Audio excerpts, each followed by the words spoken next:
Good afternoon, everyone.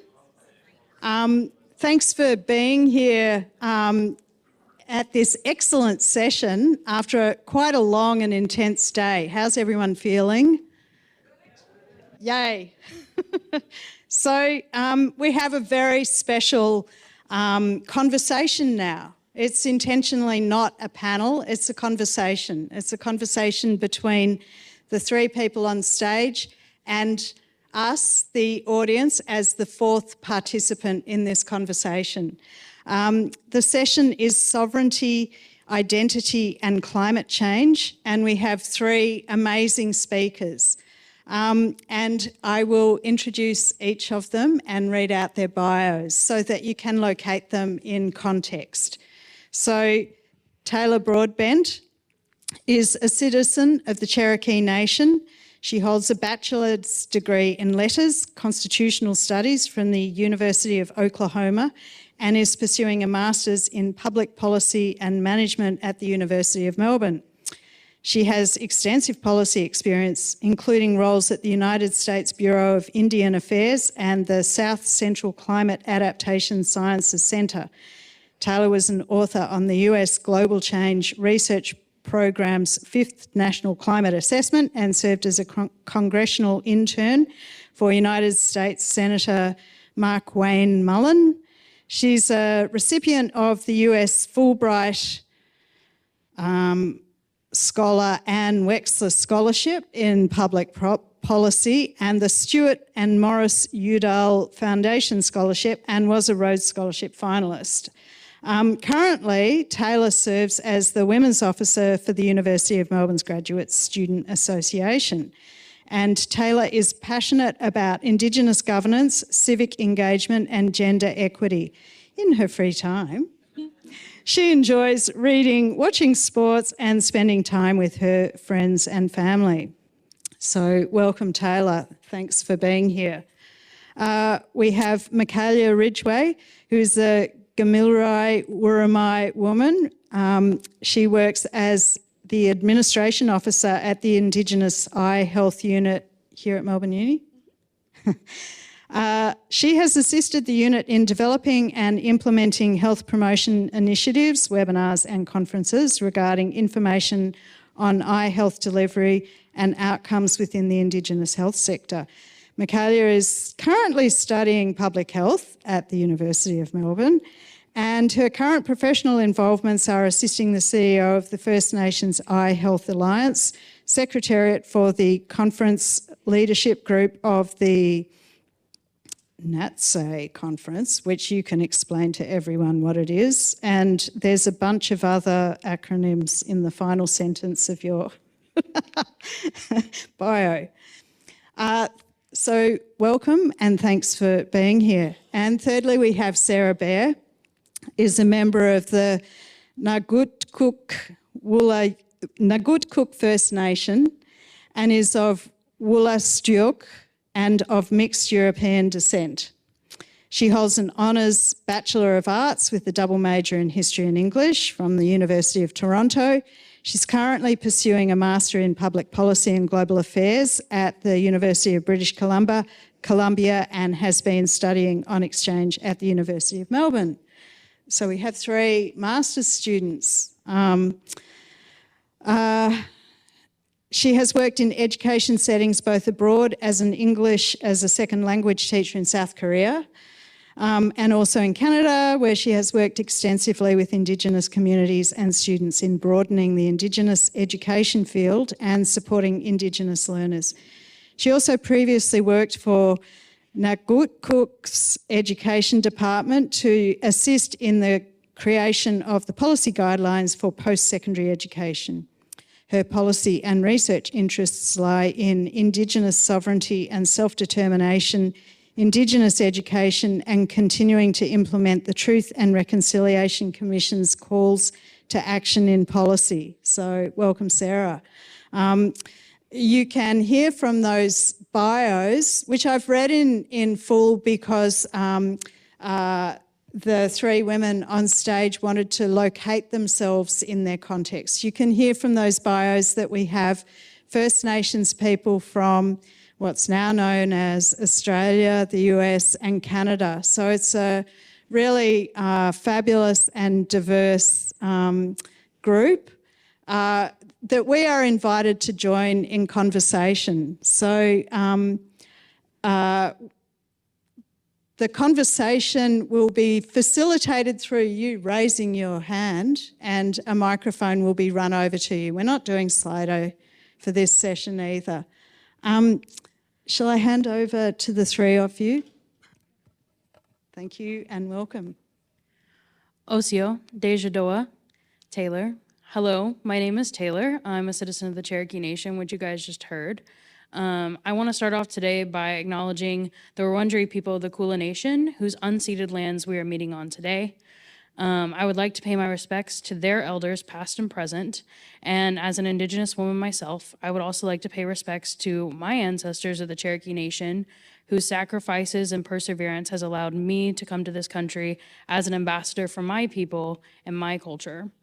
I also want to take a second to remind you all that the Victorian government is currently working on a treaty with the First Nations of Victoria, and encourage each of you to learn more and become active allies of Indigenous people in the fight towards the treaty.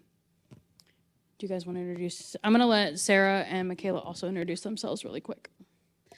Hi, my name is Makkaillah Ridgeway. I am a proud Gomeroi Worimi woman with connections to Dunghutti, Biripi, Bundjalung, and well, the list goes on.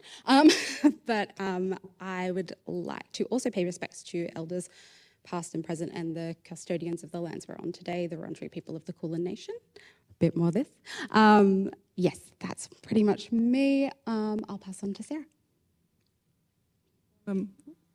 Still getting used to the mic. Willie Spuzzy Psidoin, Nilnujeo Nugukuk, Nililiwis Sarah. My name is Sarah, and I'm from Nugukuk First Nation, which is in New Brunswick, Canada. I'm Wolastoqiyik, that's the name of our nation.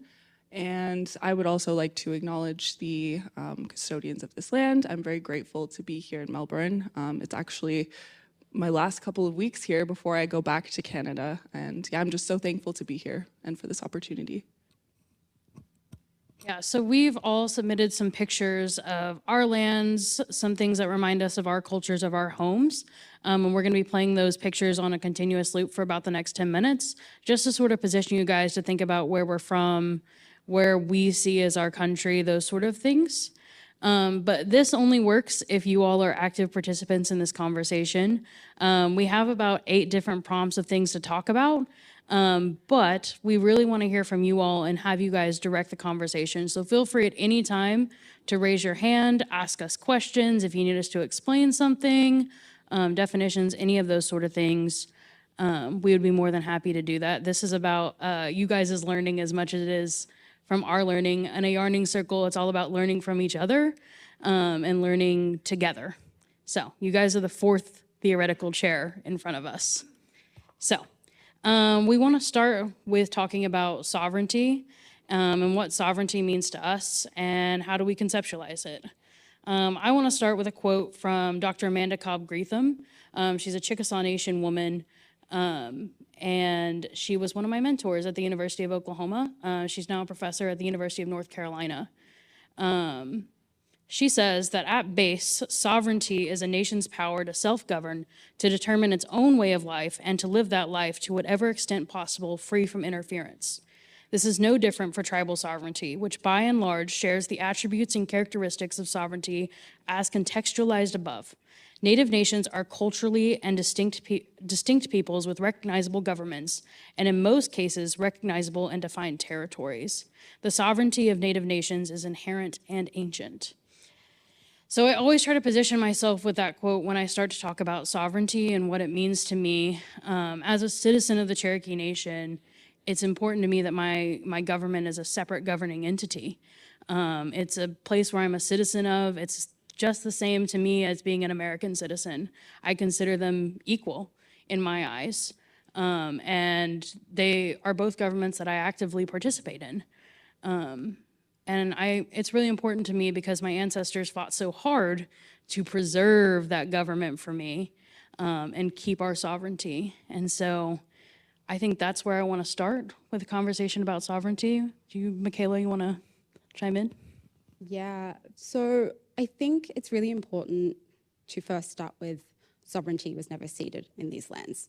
And I say that in that we really need to establish in the context of Australia, sovereignty of Indigenous peoples has never been recognised in Australian law. So the rights of Indigenous people do not have any weight in terms of the way the government has to run what they do. However, that's not to say that sovereignty doesn't exist for Indigenous people, and we do govern ourselves internally. So this is where we kind of have conversations around native title and treaty. While that is a process that's ongoing and currently in place, there are huge leaps that need to be made to recognise sovereignty in this country and the rights of Indigenous people to connect with their lands, waterways, self-governance, and how we preserve our environment, land and country for future generations. On top of that, I think there is, for me, sovereignty is also connection, and it is the duty that I have to my people and the way that we take care of each other and the world around us. So the footprint on that is, it's cyclical and everlasting. It is at the core of my identity, and it's not something that, it's not something that I can take for granted in the way that my old people and the people before me have paved the way for me to feel that resonance today. Sarah? So for me, I guess sovereignty is all about the nation-to-nation relationships that you build. Indigenous peoples in Canada, First Nations peoples, we have treaties. And what those have done is they've given us the means to advocate for ourselves. So, they've given us the means for self-government, to determine our past, our present, our futures, how we allocate resources. And not all treaties were negotiated fairly. There's a lot of issues when it comes down to treaties. First Nations peoples are also governed by something called the Indian Act, which is, it's a big document. It's a lot. It's just basically all of our, it's how we're kind of treated by the government. It allocates certain rights, certain privileges that we have as special citizens, essentially. And again, that was not always argued and negotiated fairly. But what being a nation has done, what being a treaty First Nation person has done, is it's given us the means to advocate for ourselves in the courts.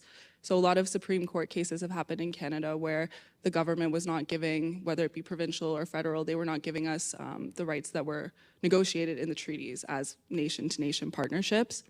And so we've been able to advocate for ourselves through those court systems and actually win a lot of cases and kind of like rebuild our rights that we didn't give up, but they weren't kind of granted in the way that they should be. So that's really how I view sovereignty, is that nation-to-nation relationship. It's one group and another group. It's not,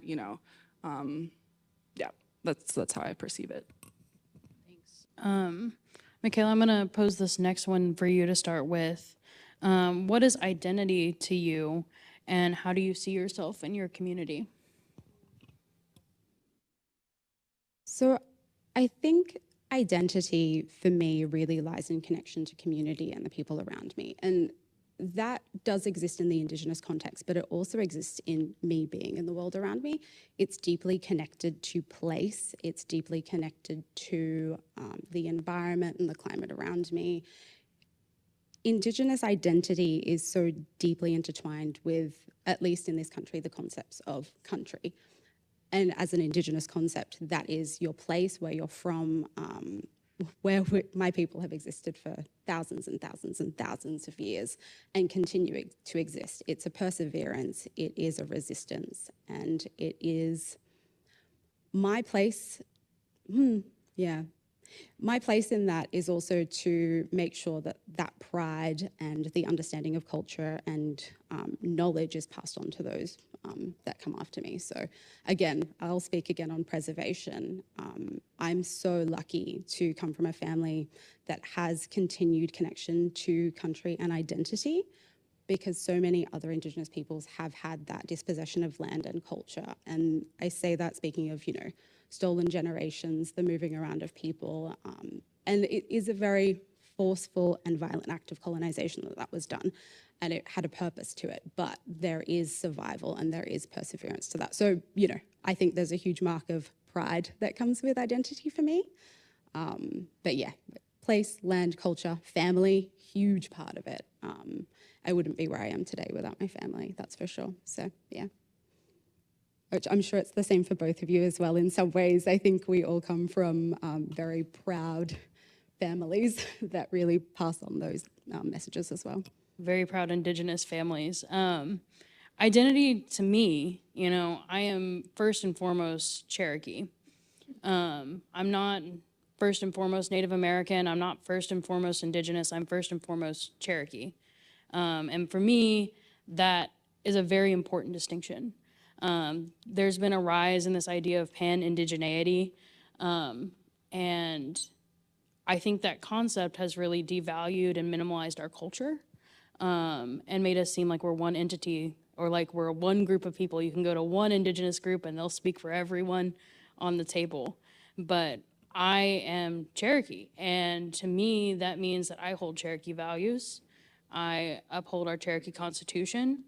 I have responsibilities to my elders and my land, my reservation, and not in the same way to everyone else. I think like the biggest way to sort of conceptualize this for people and for me was when I was in college, my last year of college. It's really common for Native American women to make ribbon skirts to commemorate their end of their college careers.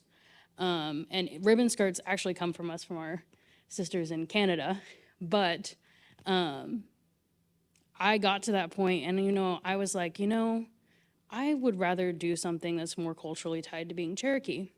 And so for the first time in a few generations in my family, I had a Cherokee tear dress, which is one of our cultural like dress. It's the traditional way that Cherokee women wear to dress. And I had that made in my community, in my way, and I got to represent that on our campus. Was I the only one wearing one? Yes, I was. Was it a little weird to walk around campus in something that looks straight out of the 1800s? Yes, it was. But at the end of the day, I was proud that I was showing off Cherokee culture. And it came back around when last year I went to a museum in Georgia, which is where the Cherokee people are historically from. And I walked into the museum, and on one of the mannequins, there was this whole speech about how the Cherokee people used to be. And on the mannequin, there was a Cherokee tear dress.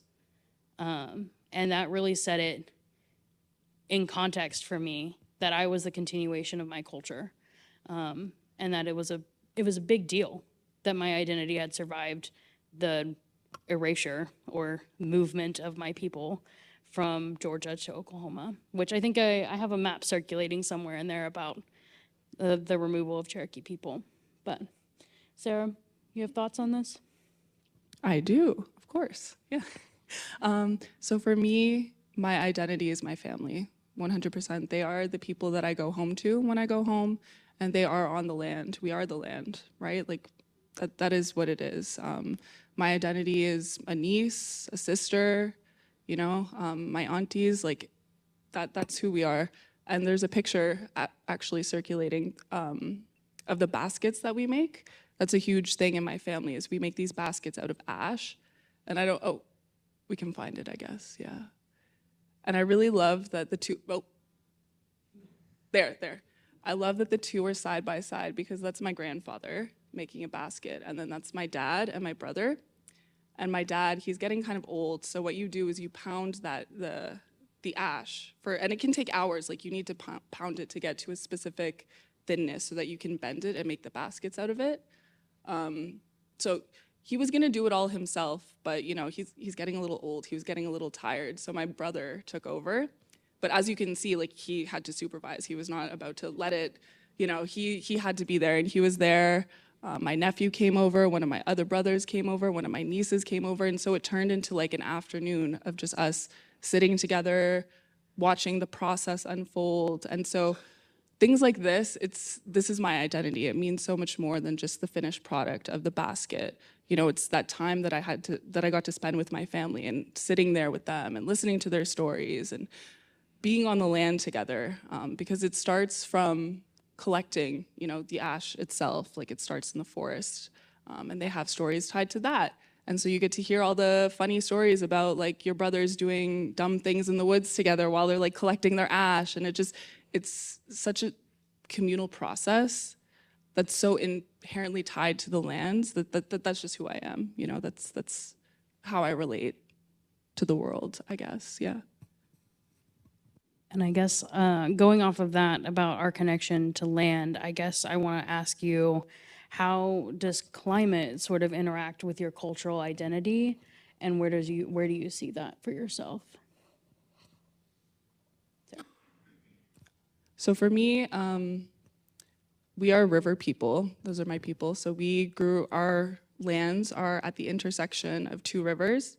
One is called the Wolastoqey, which means the beautiful river, and then the other one is called the Tobic River. So we're just right in the middle. And we are the lands, right? We've been there since time immemorial. That's where all of our stories come from. Everything that we had was because of the land. It was because of the river. And it's so interesting because, especially when you're considering climate crisis and catastrophes, we actually can't drink the water on our reserve. In Canada, since forever, a lot of reserves just don't have access to clean drinking water.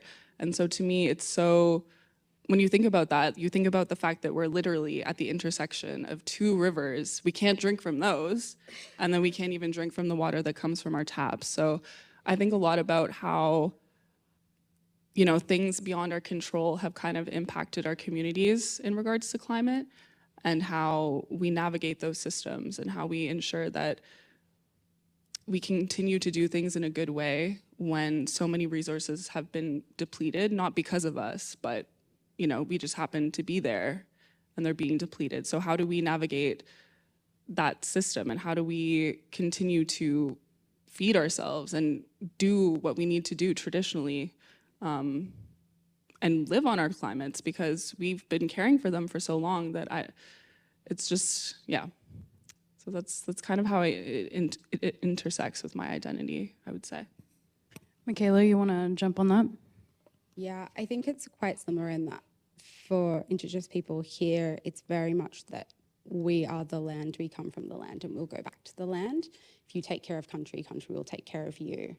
You have a duty to that, and no matter what happens at the end of the day, our life cycle is so small. It will keep going, and we'll keep feeding country, and country will keep feeding us. I think there's this kind of broader thing when we talk about the climate crisis and how that affects people. Disproportionately, it does affect people that live rurally and on country, in places that people traditionally think of country. This is country, we're all on country. Urban spaces are Indigenous spaces. I'll preface that. But we are seeing places that don't have access to clean water, where people are living, where people have environmental and health hazards within their spaces, and there's not enough resources available for them to be able to take care of themselves on country the way that they should be. We're also seeing, specifically with climate around the coast of Australia, that, island nations are losing their places, and these are all impacts of, the broader use of resources within our world, and the way that that is being shifted everywhere. So in those places, people without resources are definitely going without, and will eventually have to move away from spaces that are innately home to them.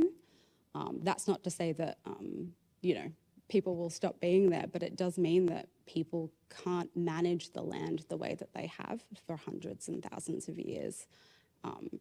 Resource management is a huge part of Indigenous history, and we've done it very well for a very long time. Where I'm from, I'm from Newcastle, and I grew up there, but the histories of my people are that, we would move around seasonally based on the land and what it would give us, and manage that land and take care of it. So the idea that you can't do that because of interrupted climate crisis is an absolute travesty to me, really. And I can't imagine that in the context of other people. I'm a coastal girl, so for me, the challenges of that are really different. But yeah, it all plays into identity and how I think of myself in terms of place. For instance, like my mother, she wrote me an email the other day. Yes, she writes me emails. And for context, I'm one of 6. So the way that she worded it initially was, hey, how are you all? And then she lists each one of her children and asks how we're doing on the country we are. I'm here on the Kulin country, my sister's in Yorta Yorta, my brother Yura. But it really situates me and place and the way that she sees me. It's how I operate in my day-to-day, and it's how I think of myself as well. I am existing in a place, and it does make up my identity no matter where I am. Even though I'm not from this country, it really plays a huge chapter in this part of my life. So, which I'm sure, like, you're both here from international places, and this is definitely a memorable thing to be here on this country and know where you are and how that situates you. Yeah, in the Cherokee context, when I think of climate change in proportion to Cherokee Nation, I actually try to think about it in more of an adaptation mindset. My people, as I've said, are originally from Georgia, Tennessee Valley area, which is a very fertile type of land. It's also very mineral rich. Thank you to the gold that got us removed from that land. The thing that we had to adapt to when we moved to Oklahoma is it's red dirt land. It is not good for growing things. But we had to go to the indigenous knowledge of the people that were already there, Cheyenne, Arapaho, the Kiowa, and they had lived off that land. And so we had to adapt to this new environment that was very, very different than the land that we grew up in, and where we had been for thousands of years. And so when I think about the issues that climate change is going to pose to our identity, I think about it in that adaptation mindset. What can we do with our changing environment? Because we can do all that we can to mitigate, to advocate for the climate change that is coming, but we have to be prepared for it. And what does climate change mean for us in climate adaptation? It's somewhere in the realm of making sure that we're more climate resilient as a people, and that comes from our governing policies. We have quite a robust self-governing governance, and we have our own Secretary of the Environment. We do a lot of elder care revolving around the increasing heat temperatures in the summer. We also have our own river, the Arkansas River, that is kind of polluted. They probably won't tell you exactly how much lead is in that water, but we know that it's there from lead mining that went up river off of our reservation. But yeah, thinking about how climate change is going to affect our people, I think about the ways that we've already adapted and the ways that we will continue to adapt. One of those key examples that I can give you is about buffalo population in the United States. The US government all but eradicated buffalo due to overhunting in order to exterminate indigenous people who relied upon that buffalo as their #1 food source. But in this 21st century, the Cherokee people, who did not come from the plains, who never had buffalo, we have returned buffalo herds to that land. And we now raise buffalo on our lands. The Chickasaw Nation now raises buffalo on the lands. And we only did this through cultural consultation with the Kiowa, the Comanche, and the Cheyenne and Arapaho, whose people who were on that land for time immemorial, who knew how to manage buffalo population. And so for me, while all the time climate change is kind of in this doom and gloom mindset, I think about it as a chance for our people to adapt in a way that we're leading in adaptation for us. But yeah, that brings us to another question that I think I'm going to pose to you, Makkaillah. Thinking about being Indigenous on country and places that people don't consider Indigenous spaces. So I grew up in Newcastle because that's where my dad's family is from. However, my mum grew up in Sydney and she grew up in Redfern, a place called The Block, which I think is quite famous for being an epicentre of Indigenous culture and community.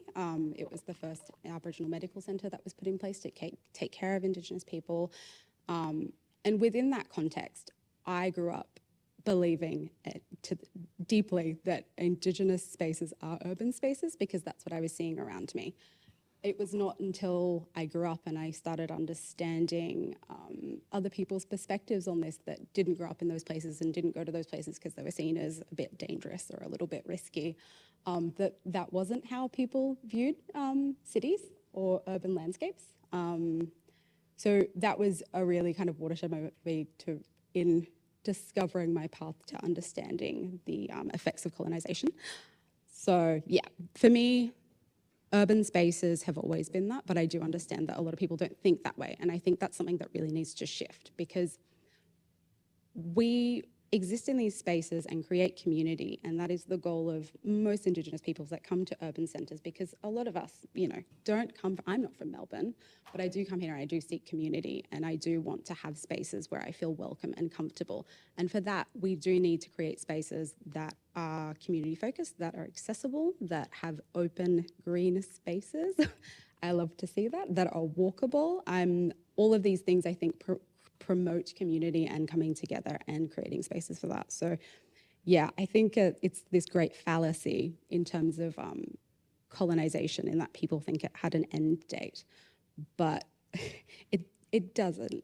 It exists among us, and the idea that cities or urban spaces are not country, I think, is this continuation of that fallacy. So I think that's really something that does need to be decolonized in the general population of thinking, because we are on country always. No matter where you are in this land, you are on country.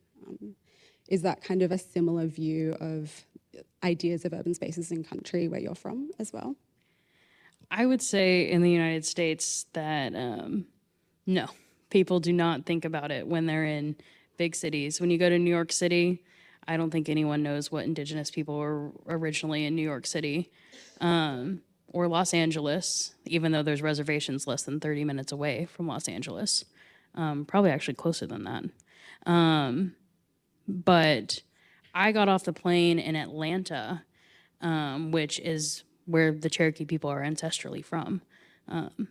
And I just felt it. It was a sensation that I don't really know that I'll ever be able to really tell anyone. But I got off the plane in Atlanta and I looked around, I smelt the air, and I said, it feels like home. Something inherently in me sort of recognized that space as an Indigenous city.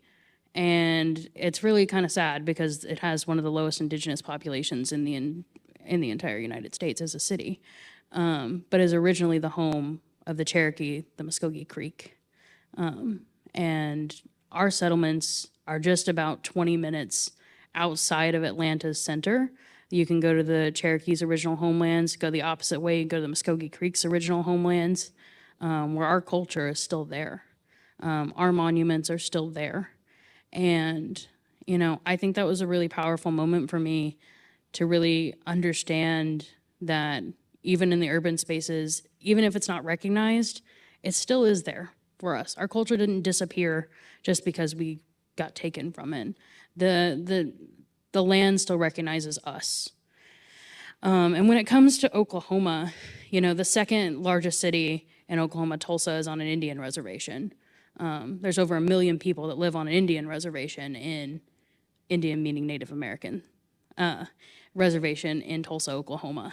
And I think that's a really interesting concept, because now the Muskogee Creek have jurisdiction. They govern those people as well as their own. And so I think it's been a really interesting time, because it was just recently decided in 2020 that they had criminal jurisdiction over that area of co-governance between the state and the tribe. And, I think that's just been a really interesting time to grow up in, of seeing indigeneity return to the center of our cities, especially in Oklahoma, which Oklahoma's home to 39 federally recognized tribes in the United States. So I think that sort of centers me. And then when I came to Melbourne, I came to the University of Melbourne for the first time, and I went up to the sign, I saw Woman Jika, and I was like, oh, that's interesting. The University of Oklahoma doesn't do that.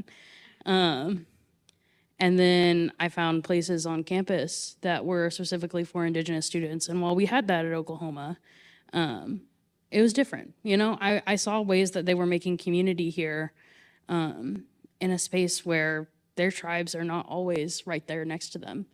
And as someone who went to school right next to where my tribe is, I thought it was interesting to see how they had built an Indigenous community here and how involved that had been. So, and how much they welcomed me and Sarah into their community. Always be grateful that they welcomed us here. Sarah, do you have some things to add about them? So in the Canadian context, I would say it's somewhat similar, closer to the American context, just because in terms of treaties, they gave us reservations, right? And reservations were not usually anywhere near cities. So I grew up in cities basically my whole life in Canada, and it's very hard to find Indigenous spaces. And it's very hard to just feel the Indigenous presence. If you're Indigenous, you kind of like know where to look for it. Like you were saying, like you build the community and you kind of like bunch together regardless of where you're from. So that's one nice aspect of it, but it's also difficult because then you kind of like pan-indigenize, like you run the risk of just lumping everybody together and then you become a spokesperson for all these other nations and they become a spokesperson for you. So it's kind of difficult in that context. And so, yeah, just kind of bridging that gap to make people understand that you're always on country, no matter where you are. Like just because you can't physically see the grass because there's concrete covering it, it doesn't mean that that's not still country, and that doesn't mean that you still don't have responsibilities and obligations to it, regardless of where you are. Even for me, I've always been a guest in other people's lands, and I take that very seriously, and I think about that all the time. You know, when I wake up, I know that this isn't technically my space, but I'm still gonna care for it the way that I would want somebody to care for my space. And I think it's also interesting, kind of like indigenizing urban spaces, because in Vancouver, we're actually developing an apartment building. Musqueam First Nation is one of the nations that's around Vancouver, and they own a bunch of land in downtown Vancouver, and they're actually building like a full high-rise apartment building. But they ran into a lot of backlash, of course, because the area that they're building on is kind of like it's like a richer part of town, and they have a really nice view, the people that live there, so they don't want the owners of the land who they're on even, you know, to build. But yeah, they're incorporating a lot of like green spaces and just kind of like incorporating their worldviews as Musqueam peoples into the apartment complex. So they've just started building it, but I'm really excited to see like what that's gonna look like, and then how, you know, it's gonna continue to develop with other projects, depending on how that one goes. But yeah, I think it's so important to actually incorporate Indigenous peoples in the planning process, and have like traditional owners and, you know, people who know kind of what the country should look like to be involved in building those buildings and be involved in running those sorts of things, because that's also how you build like sustainable buildings as well, and that's how you build sustainability for the future.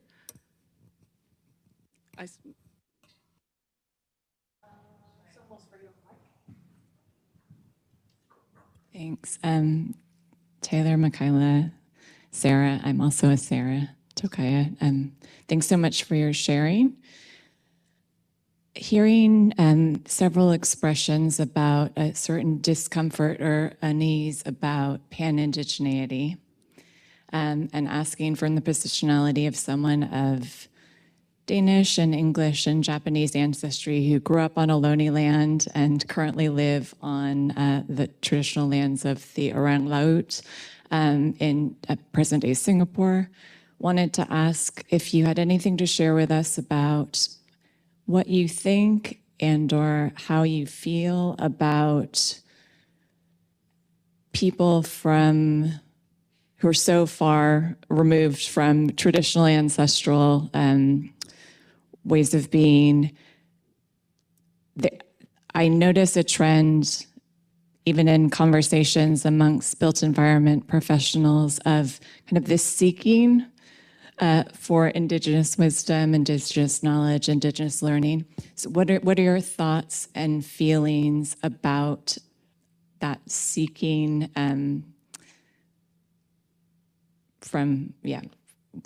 I think that's the end of my question. Thanks. You've actually given us the perfect segue, because I was about to segue us into Indigenous knowledge and research. So thank you for that. So we're going to talk a little bit right now about Indigenous knowledge, listening, applying those skills, and leadership and research despite exclusion from the academy. So I guess I'll try to answer your question, and feel free to ask a follow-up if we don't get to what you want to ask. But it is a rising thing that everyone wants to talk about Indigenous knowledge.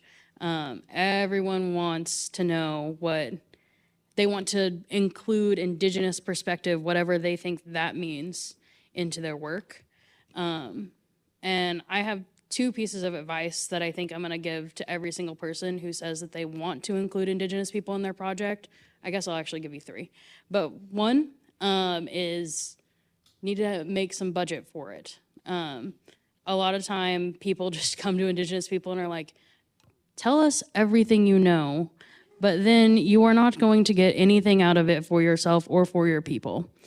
And while I understand that a lot of people who are doing research don't have big budgets and don't have the ability to do all these things, some sort of remuneration, whether that be helping our communities with the research that you're doing, whether that be, monetary, whether that just be building a relationship for the future, or working to give Indigenous people jobs, which is the second point that I was going to bring up, is I think it's really important that if you want to do Indigenous perspective work, you should hire some Indigenous people, and that sort of comes into the point about the exclusion from the academy. Indigenous people have not always had the space to be able to go to university, go to college, and that is not actually how we learn from each other. We learn from each other in this way, talking to each other, talking and discussing. In the same way that people engage in dialogue and academic discourse, this is our academic discourse. And sort of decolonizing that idea of what the qualifications need to be to have jobs in the academic realm. Our elders are just as qualified as people with PhDs when it comes to Indigenous knowledge and Indigenous work. Having a PhD in Indigenous studies does not qualify you to speak for Indigenous people. The third one that I think is a good piece of advice is that you need to think without timelines.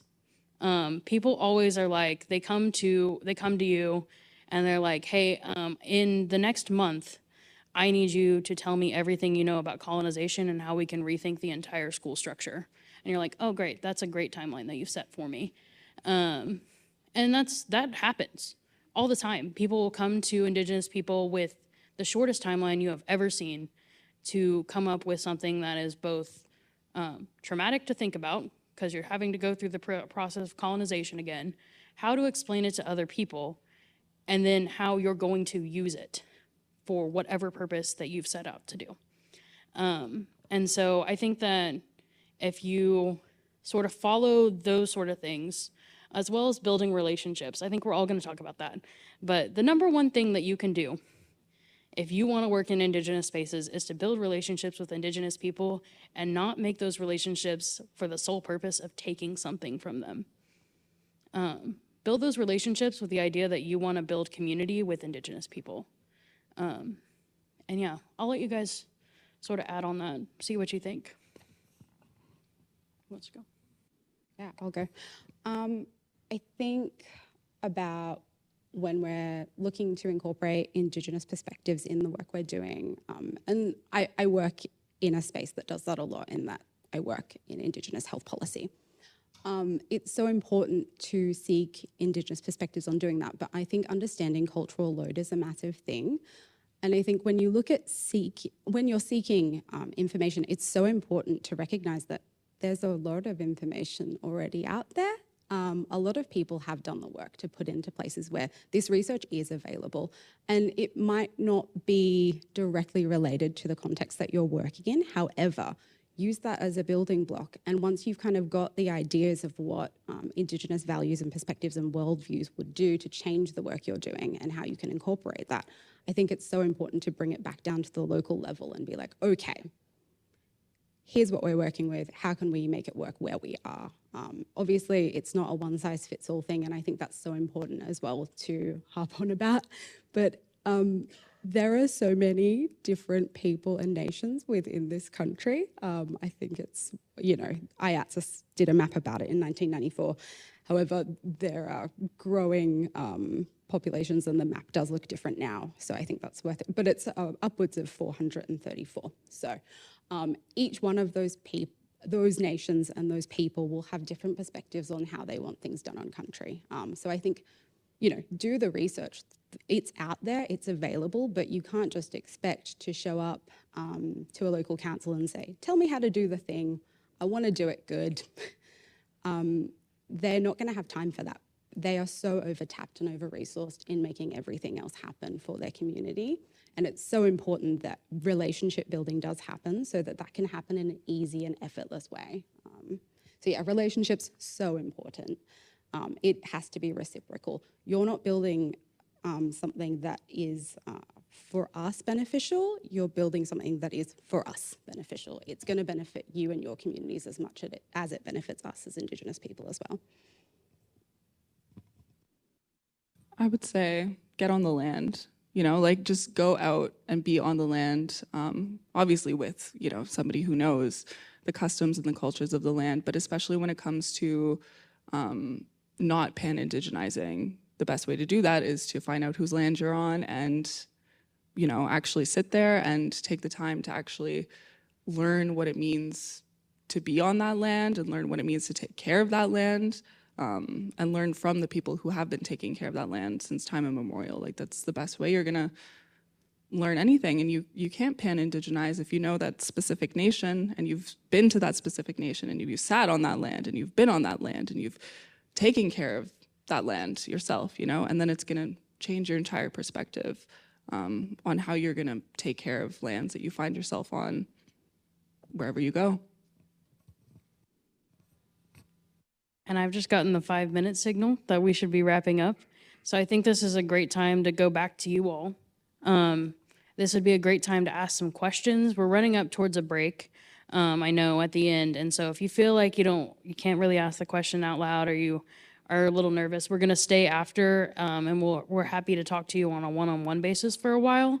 But if you guys have questions, this would be a really good time to ask them right now. Nothing is a stupid question. I would rather you ask than not ask.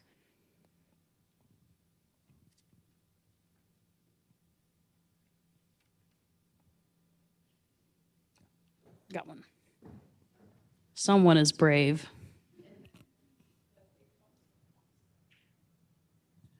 Firstly, I just want to thank you guys for your sharing. I have a question about how to actually connect to mob and connect to groups where, we, especially in Australia, we have a kind of a social divide. And yeah, I'd love to have more friends from mob, but for some reason it's a bit, I don't know where to start. There we go. There are so many community events that happen all throughout the year. I think there are specifically calendars on community events that happen within Melbourne and the surrounds. So I would say get in touch with that. But also, even on campus, there are so many Indigenous community events. I think we go to a lot of them because we're students and, I work here as well. So I have a duty to go. But they are happening around you. I think it's just worth looking for. In terms of Indigenous populations and that sort of thing, I can't tell you too much on that in that I moved here and I had a similar thing where I was like, where are the mob at? Where are they at? How can I go be with them and connect with people? So, I think make an effort to look into what's happening around you, get out there. And yeah, we love to have a yarn. We love to have a yap. If you find somebody and you want to just get to know them, it's not, anybody's going to talk to you, I promise you. So, but yeah, there's Indigenous markets, there are music festivals, there are just so many ways that Indigenous excellence is celebrated within Melbourne. I would also strongly recommend that you go down to places like the Koori Heritage Trust and go down there. They have so many community events that are really excellent. There are markets out in Preston, in Coburg, that are Indigenous focused and they support mob making whatever they're making. So get involved, get out there, have a look. And yeah, the calendars are online, so I would I'll be there. You can come talk to me. So, yeah. as someone who just moved to Melbourne about 8 months ago, I went through the similar process of hunting down my people to get involved. And I'll tell you that the university actually has a lot of different centers that are dedicated to Indigenous programming. The Australia Center exists here, the Indigenous Law and Justice Hub. They're always putting on events. Also, there's a lot of Indigenous classes offered by this university. And as Sarah said, we like to get together. So we're probably, I think all three of us actually met in our Indigenous policy analysis class. So if you want to find Indigenous people, they're probably going to be in places that say Indigenous on the front. Sounds obvious, but it is true. Like, I took that class because it said Indigenous in the title. I was like, that's for me. Travel in packs. So you find one of us, you find more. Any other questions? Oh, I see one. Oh. This will be the last question, but we'll stick around afterwards, so feel free to come chat. With climate change, we're likely to be building and growing a lot of new cities. People will be on the move and going into people's country. Do you have any thoughts on how that can be done in a way that preserves those people's value and culture as migrants come in? I have some thoughts. Not all forms of colonization were extractive colonization or settler colonialism. A lot of Scottish and Irish people moved into the Cherokee Nation and were members of the Cherokee Nation. It's why a lot of us look the way that we do, because we absorbed them. They became part of our people, and they had cultural values that aligned with ours. Gaelic culture has a lot of shared value with Indigenous culture in the US. And so I would say, you know, as people, it's necessary for people to move for climate-related reasons. I would say that the number one thing that they can do is move to places that share their values, and move and realize that they can adapt to those things as well. And we're also a people of diversity as well. So we're glad to learn and share with new culture as well. And I think that diversity is always a plus. Almost never is it a minus to community and culture.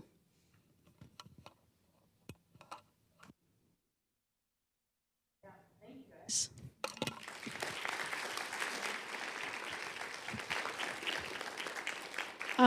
Thank you so much. And I feel terrible. Probably all of us feel terrible about having to cut off this session, particularly as you said, don't look at timelines. And I was sitting there watching the time. Oh my God. Anyway, it was fabulous to be part of your conversation. Thank you for sharing with us.